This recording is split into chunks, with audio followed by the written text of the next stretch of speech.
You know that feeling, right? That special kind of busy where your day is packed, you're rushing from one thing to the next, but when your head finally hits the pillow, you're left wondering, what did I actually do today? Well, we're going to explore a completely different approach, one inspired by some really powerful Japanese wisdom.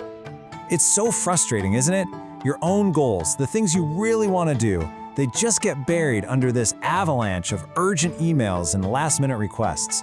You feel like you're constantly playing catch-up, no matter how hard you try. It's like your time isn't even yours anymore.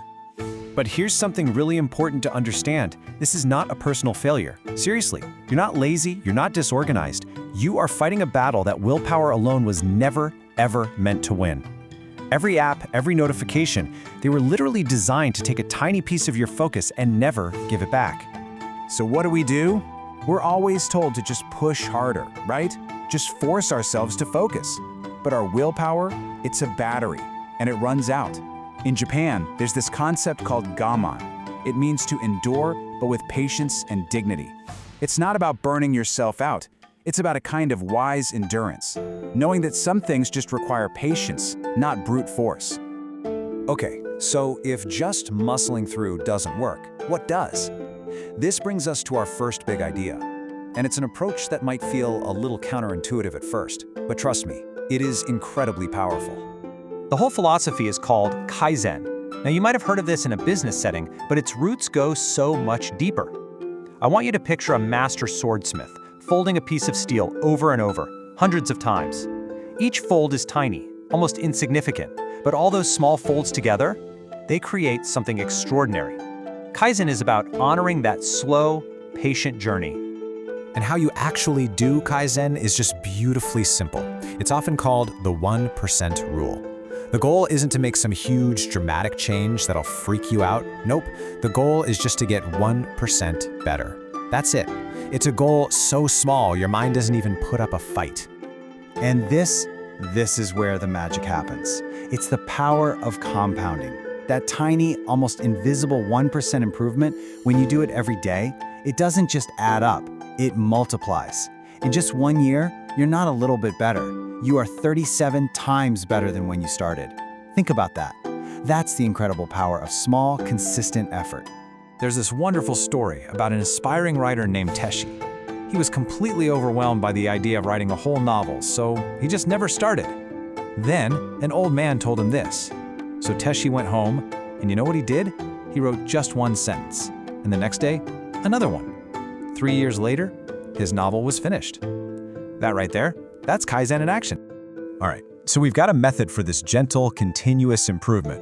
But where do we point that energy? With so many things pulling at us all the time, how in the world do we decide what that 1% improvement should even focus on? Let's dig into that. And that leads to this really powerful question. Instead of a massive, overwhelming to-do list, this approach asks you to choose a single priority, just one. What is the one thing that, if you get it done, will make today feel like a success, no matter what else happens? This is what some call the highlight, and it's really similar to a Japanese practice called shorei, a kind of morning ceremony to set the intention and tone for the day. It's all about being proactive, about choosing your direction before the day's chaos chooses it for you. You know, my grandfather, he used to sit quietly every single morning and just ask himself this one simple question. He didn't have this rigid hour-by-hour plan. He just chose one thing that would give the day its meaning. And if he did that one thing, well, then the day was a good day.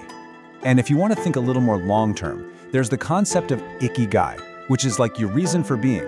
It's found where 4 things overlap. What do you love? What are you good at? What does the world need from you? And what can you actually get paid for? Right in the middle of all that. That's where you find your purpose. Okay, so you've chosen your one thing for the day. Fantastic. But now comes the really hard part, actually protecting it. The world doesn't just stop because you've set an intention. So how do we guard our attention from that endless stream of distractions? Samurai warriors trained for years to achieve a state called mushin, or no mind, in the middle of a battle. A single stray thought could be fatal. But they didn't get there by gritting their teeth and forcing it. They got there by creating a clear mental space, by removing everything that just didn't belong. And that, right there, is the secret.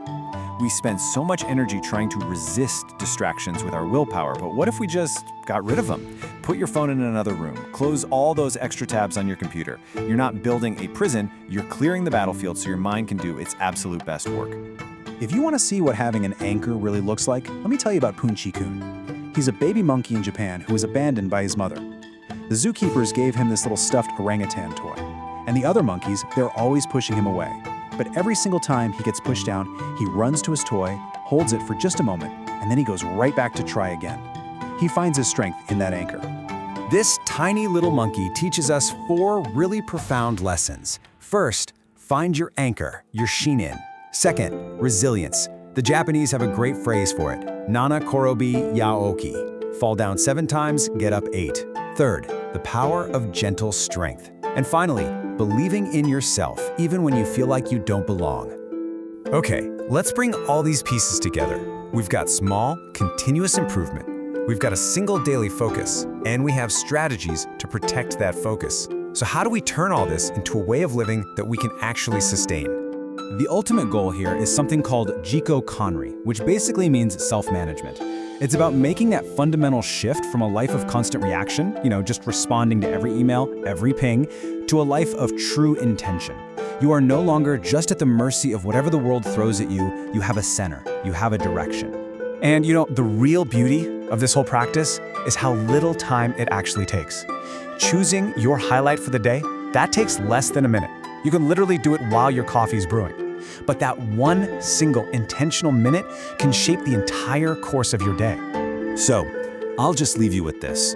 You don't need to completely overhaul your entire life overnight. In fact, that goes against the whole spirit of what we've been talking about. Instead, just try one thing. When you wake up tomorrow morning, before the world starts demanding things from you, just ask yourself, what will be my one highlight?